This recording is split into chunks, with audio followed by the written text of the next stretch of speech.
Hello friends, life है इसके platform पर आपका स्वागत है। इस प्लेटफॉर्म पर एनसीईआरटी की जो सीरीज चल रही है उसमें हमने ज्योग्राफी की 6th क्लास की एनसीईआरटी को कवर कर लिया है। अब हम 7th क्लास की एनसीईआरटी को डिस्कस करेंगे ज्योग्राफी की। और जिन लोगों ने प्रीवियस लेक्चर को नहीं देखा है वो हमारे ही यूट्यूब चैनल पर जाकर सारे वीडियो को देख सकते हैं प्लेलिस्ट में। इसके अलावा टेलीग्राम चैनल को भी ज्वाइन कर सकते हैं जो कि लाइफ है के नाम से है। उस पर भी सारा कंटेंट अवेलेबल है, तो आप वहाँ पर से भी देख सकते हैं। ज्योग्राफी में प्रीवियस लेक्चर का या प्रीवियस क्लास का आगे के आगे की क्लासों से कनेक्टिविटी होगी।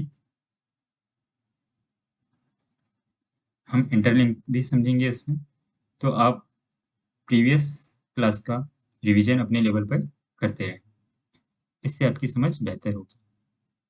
तो चलिए फिर आज का डिस्कशन स्टार्ट करते हैं। तो हम आज 7th क्लास की एनसीईआरटी का फर्स्ट चैप्टर है, अध्याय 1 पर्यावरण एनवायरनमेंट। तो इस अध्याय में हम क्या क्या पढ़ने वाले हैं उसकी एक रूपरेखा पहले देख लेते हैं। सबसे पहले हम पर्यावरण को ही डिफाइन करेंगे कि पर्यावरण से क्या तात्पर्य है। उसके बाद पर्यावरण के घटक कौन कौन से हैं। इसके अलावा प्राकृतिक पर्यावरण, मानवीय पर्यावरण और पर्यावरण से संबंधित ही दो टर्म हैं। एक है पारिस्थितिकी जिसे हम इकोलॉजी कहते हैं, और पारितंत्र इकोसिस्टम। तो ये पर्यावरण से ही मिलती जुलती शब्दावली है, तो उन्हें भी हम परिभाषित करेंगे। तो आइए सबसे पहले हम टॉपिक पे डिस्कशन करते हैं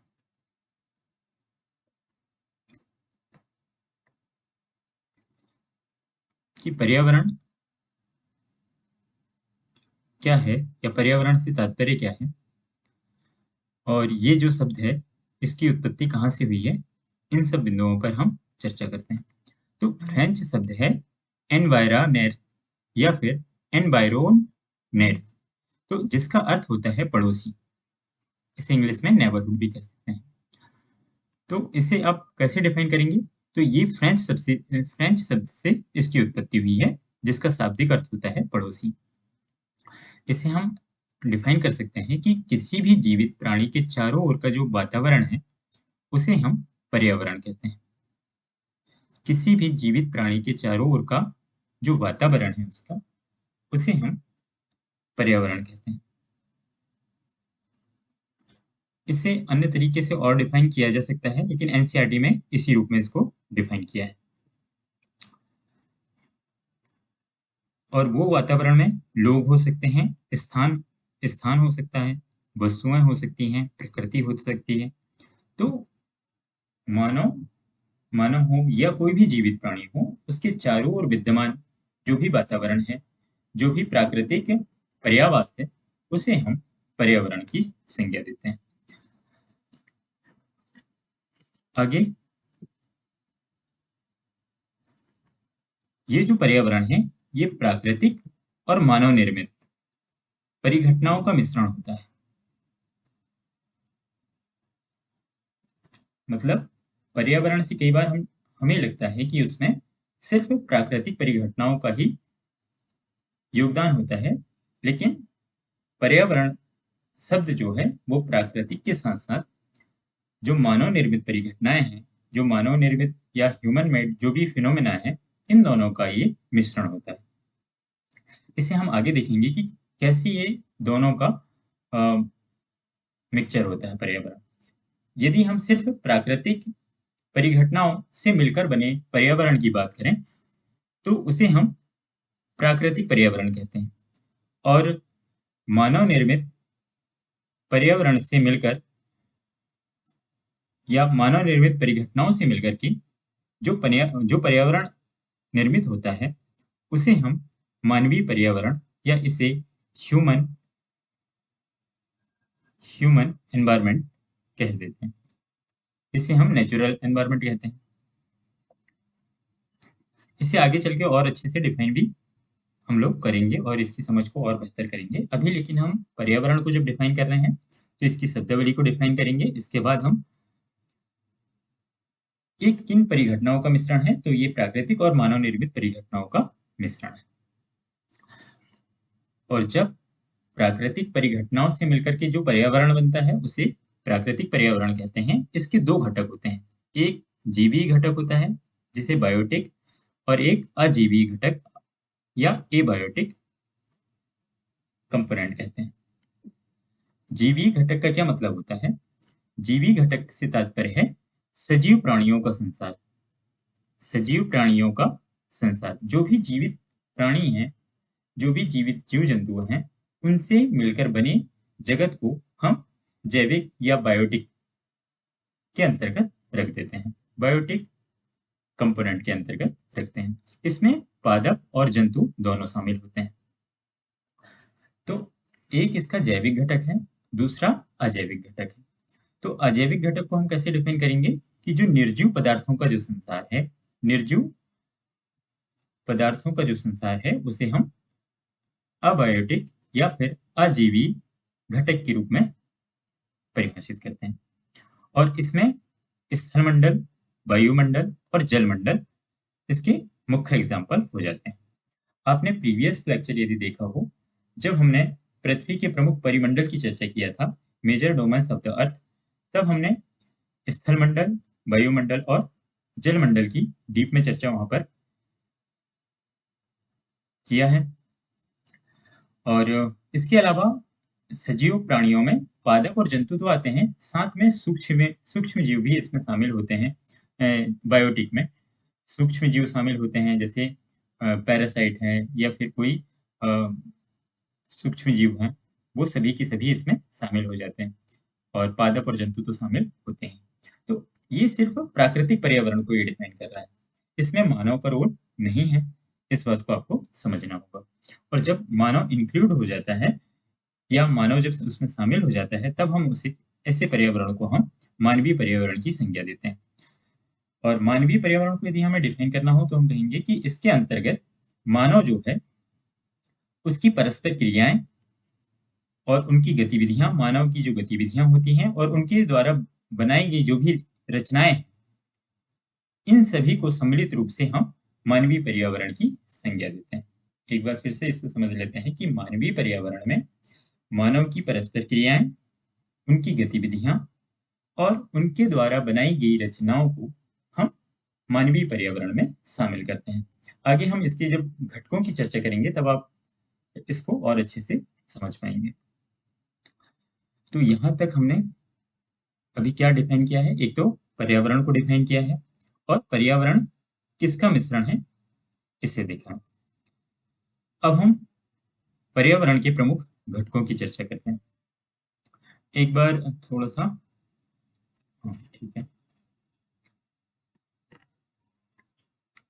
यहाँ पर एक छोटी सी परिभाषा और दी गई है, तो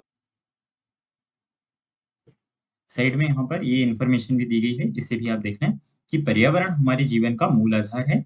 यह हमें सांस लेने के लिए हवा, पीने के लिए जल, खाने के लिए भोजन, रहने के लिए भूमि प्रदान करता है। तो ऐसे करके आप पर्यावरण की इंपॉर्टेंस को समझ सकते हैं। मानव इस प्राकृतिक पर्यावरण में कैसे परिवर्तन करता है उसे हम आगे अभी समझने वाले हैं। कार का धुआं वायु को प्रदूषित करता है, पानी को पात्र में एकत्रित किया जाता है, भोजन को बर्तनों में परोसा जाता है और भूमि पर कारखानों का निर्माण होता है।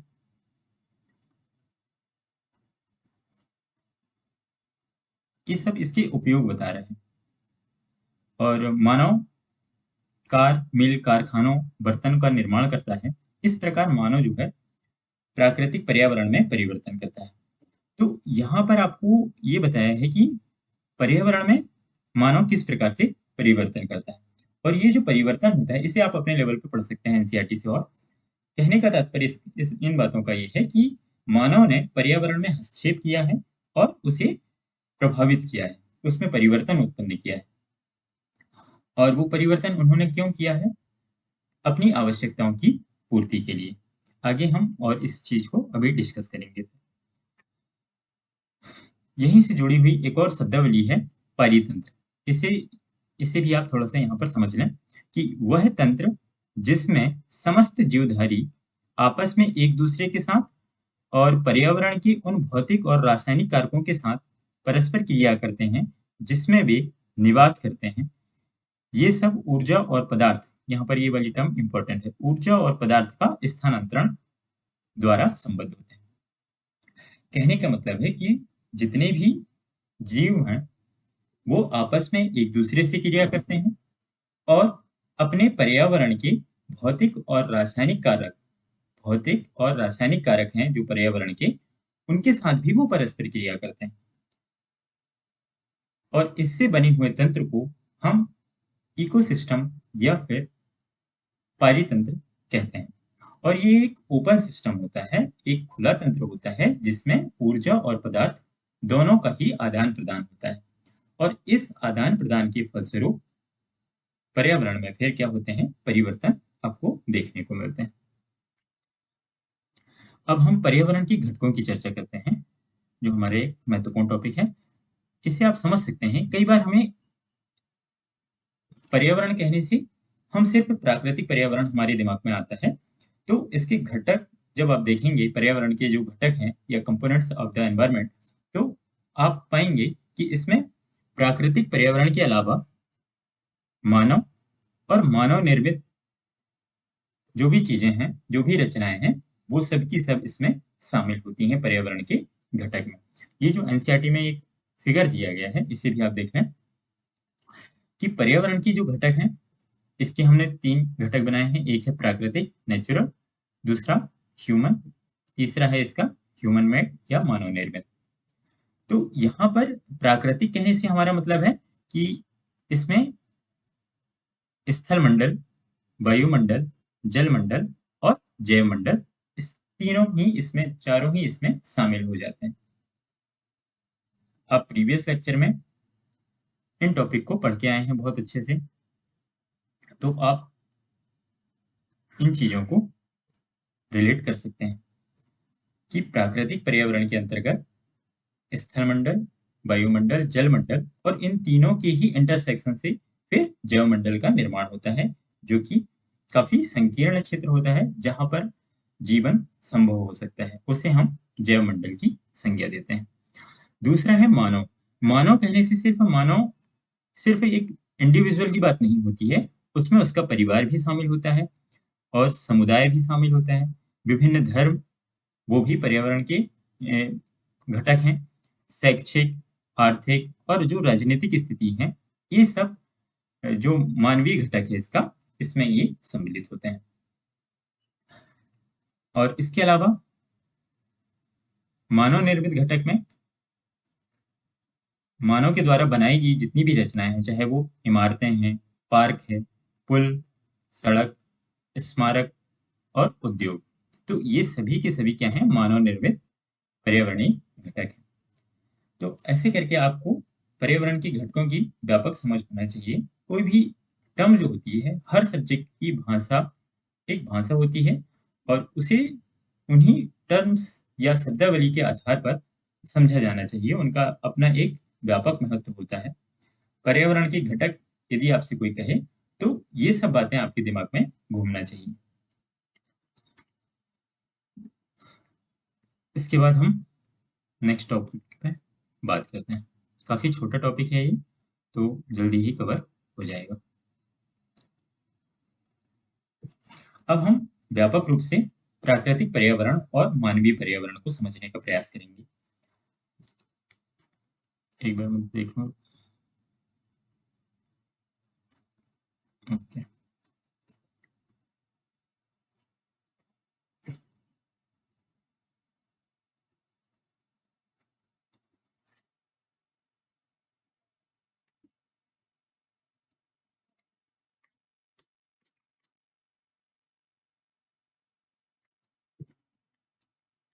तो यहाँ से हम समझने का प्रयास करते हैं प्राकृतिक पर्यावरण और मानवीय पर्यावरण।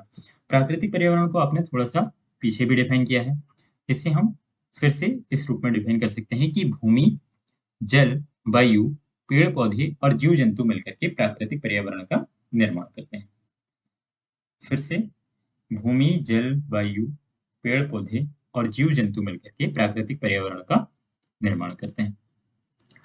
तो इसमें भूमि कहने से मतलब है कि यहाँ पर स्थलमंडल की बात हो रही है। जल, जलमंडल, वायु से आप वायुमंडल, इन तीनों को व्यापक रूप से शामिल कर सकते हैं। इसके अलावा जैव मंडल में पादप और जंतु दोनों शामिल होंगे।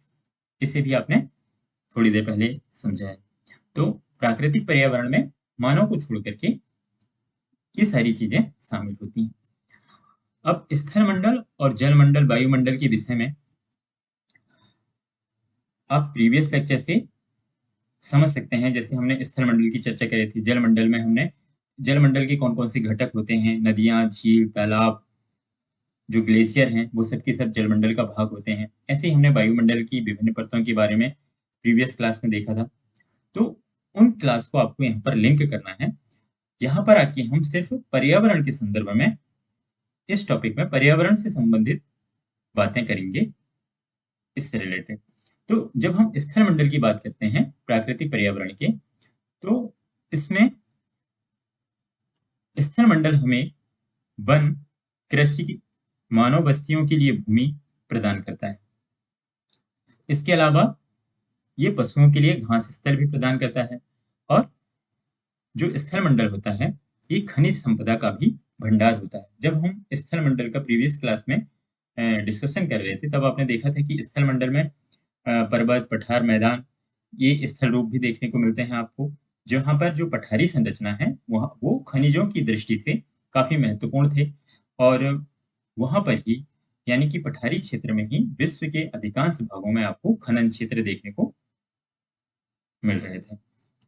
उसके हमने एग्जाम्पल भी देखी थी, कुछ अफ्रीका में और कुछ भारत के। तो वो क्लास से आप यहाँ से इन बातों को रिलेट कर सकते हैं। जलमंडल, जल की उपयोगिता को तो आप सभी जानते हैं, ये सभी प्राणियों के लिए उपयोगी है। और वायुमंडल के संदर्भ में यदि हम बात करें प्राकृतिक पर्यावरण के, तो वायुमंडल में, वायुमंडल जो है हमारे लिए कैसे उपयोगी है, ये सूर्य से आने वाली जो हानिकारक किरणें हैं, जैसे कि यूवी रेडिएशन, अल्ट्रावायलेट रेडिएशन जिन्हें बोलते हैं हम, परावैंगनी किरणें, इनसे ये हमारी रक्षा करता है। आगे हम टॉपिक में और डिस्कशन करेंगे कि समताप मंडल में ओजोन परत पाई जाती है, जो सूर्य से आने वाली परावैंगनी किरणों को, सॉरी, जो सूर्य से आने वाली परावैंगनी किरणों को रोकता है। तो इससे हमारी ये रक्षा करता है वायुमंडल, क्योंकि समताप मंडल वायुमंडल का ही भाग है। यदि वायुमंडल में कोई परिवर्तन होता है, तो इसका प्रभाव किसमें पड़ेगा? वहां के मौसम और जलवायु में भी क्या होगा? परिवर्तन घटित होगा। तो जिसका सीधा प्रभाव प्राकृतिक पर्यावरण में आपको देखने को मिलेगा। और इन तीनों की जो इंटरसेक्शन से, ये जो वाला जो क्षेत्र है बीचों बीच का जो आप देख रहे हैं, स्थलमंडल, जलमंडल और वायुमंडल की इंटरसेक्शन वाला जो क्षेत्र है, इस क्षेत्र को हम जीवमंडल कहते हैं। जीवमंडल या बायोस्फीयर, बायोस्फीयर, बायोस्फीयर ये सजीव संसार होता है। सजीव संसार कहने से मतलब है कि यहाँ पर जीवन संभव होता है। यहाँ पर पादप और जंतु दोनों का ही जीवन संभव होता है। क्यों? क्योंकि ये उनके जीवन को संभव बनाने के लिए अनुकूल परिस्थितियां प्रदान करता है। और वो अनुकूल परिस्थितियों में क्या आते हैं? स्थलमंडल, जलमंडल और वायुमंडल, तीनों का ही योगदान होता है। ये काफी एक संकीर्ण क्षेत्र होता है। संकीर्ण क्षेत्र का मतलब ये तीनों से मिलकर बने हुए भाग में ही जीवन को संभव बनाता है। तो ऐसे करके आप, इस प्रकार से आप प्रीवियस क्लास का उपयोग करते हुए यहाँ पर प्राकृतिक पर्यावरण के संदर्भ में या नेचुरल एनवायरनमेंट के संदर्भ में अपनी समझ को बेहतर कर सकते हैं। ये अब हम बात करेंगे मानवीय पर्यावरण की। अब आप मानव को भी पर्यावरण में शामिल कर सकते हैं। और इसे हम कैसे डिफाइन करते हैं? मानवीय पर्यावरण को हम कैसे डिफाइन करेंगे कि जब मानव या मानव अपने पर्यावरण के साथ, मानव जो है अपने पर्यावरण के साथ पारस्परिक क्रिया करता है, और अपनी आवश्यकता के अनुसार उस पर्यावरण में परिवर्तन भी करता है। मानवीय पर्यावरण से तात्पर्य है कि मानव अपने पर्यावरण के साथ पारस्परिक क्रिया करता है और आवश्यकता अनुसार उस पर्यावरण में बदलाव या परिवर्तन भी करता है। आप एक चीज समझ रहे होंगे कि जैसे जैसे प्रौद्योगिकी का विकास हुआ है, मानवीय हस्तक्षेप पर्यावरण पर बहुत ज्यादा हुआ है। यहाँ पर एक चीज और समझना चाहिए आपको कि मानव तो पर्यावरण को प्रभावित करता है, पर्यावरण भी मानव को प्रभावित करता है। ये वाइस वर्सा या रिवर्सिबल प्रोसेस है कि मानव पर्यावरण को प्रभावित करता है और पर्यावरण भी मानव को प्रभावित करता है। जब आप 12th की एनसीईआरटी पढ़ेंगे ह्यूमन ज्योग्राफी की, जब हम पहुंचेंगे वहां तक 12th क्लास में, तो आप वहां पर फंडामेंटल ऑफ ह्यूमन ज्योग्राफी, मानव भूगोल के मूल सिद्धांत,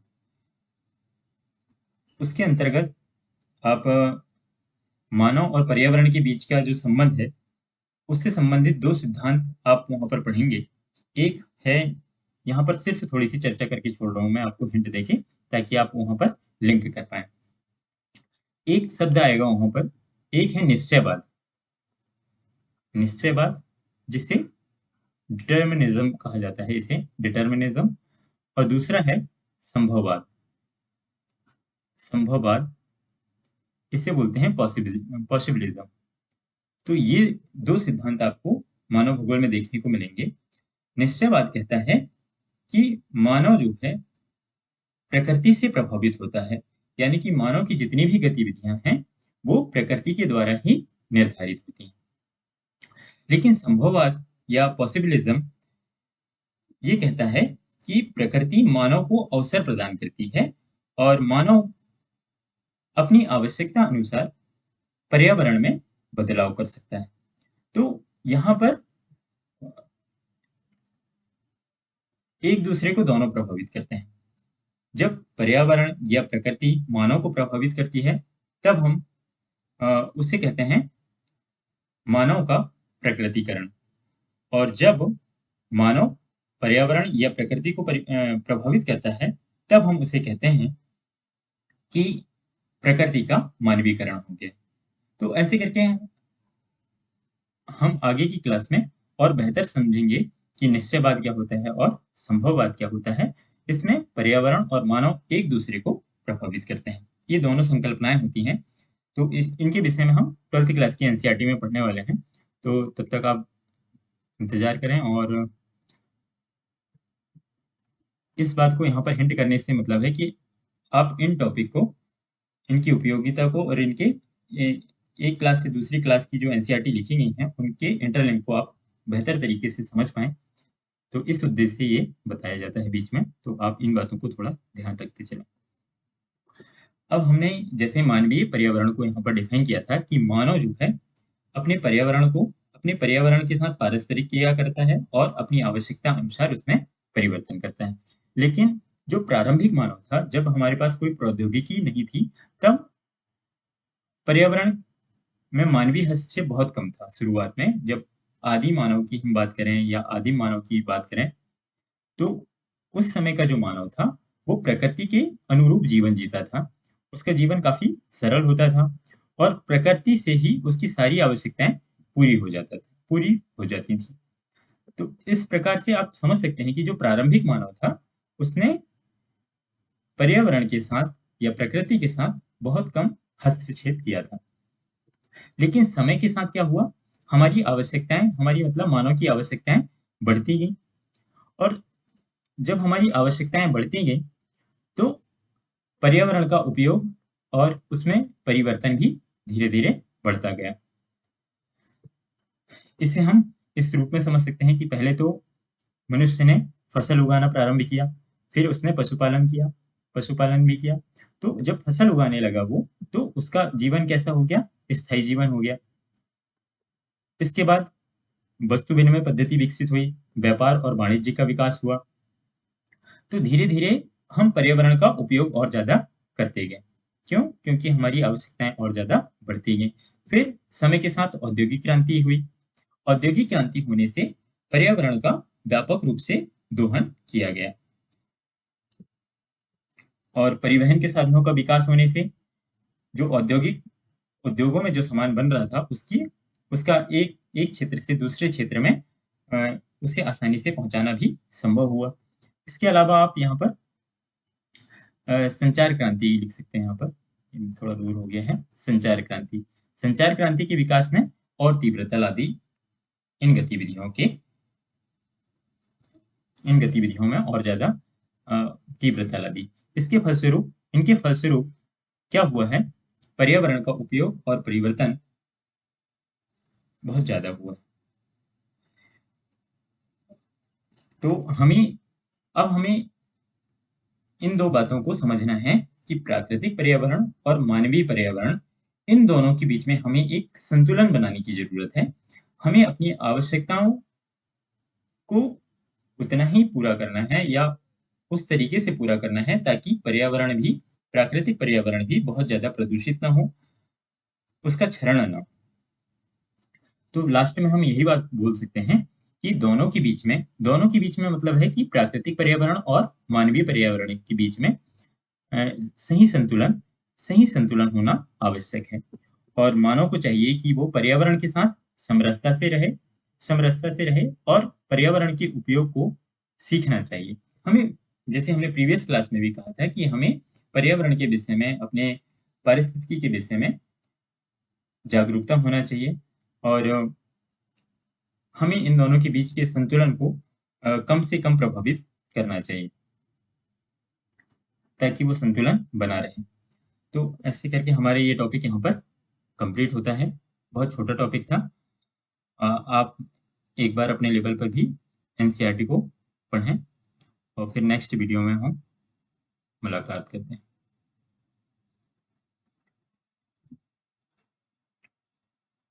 थैंक यू।